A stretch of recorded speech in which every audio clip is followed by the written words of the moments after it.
आणि आता आपण न्यूज टॉप 9 कडे वळणार आहोत। सुरुवातीला मुंबईत मुसळधार पाऊस सुरू आहे, त्याचा काय परिणाम होतोय त्या संदर्भातल्या टॉप 9 बातम्या।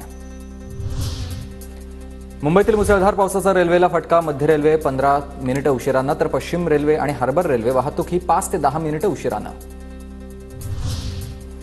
मुंबईत पहाटेपासूनच मुसळधार पावसाची हजेरी। मुसळधार पावसाचा रस्ते वाहतुकीला फटका। गोरेगाव ईस्टर्न एक्सप्रेस हायवेवर वाहतूक कोंडी। दादरमध्ये सकाळपासून पावसाची बॅटिंग। सखल भागात पाणी साचण्यास सुरुवात तर रेल्वे स्थानकाच्या बाहेर मोठ्या प्रमाणात साचलंय पाणी।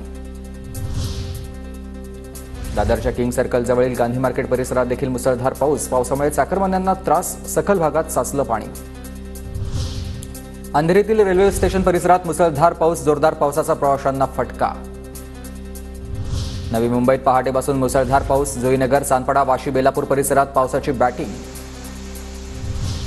मुंबई शहर आणि उपनगरात पावसाची जोरदार बॅटिंग। मुंबईतील सखल भागात पाणी साचण्यास सुरुवात। मुंबईला आज हवामान खात्याकडून ऑरेंज अलर्ट।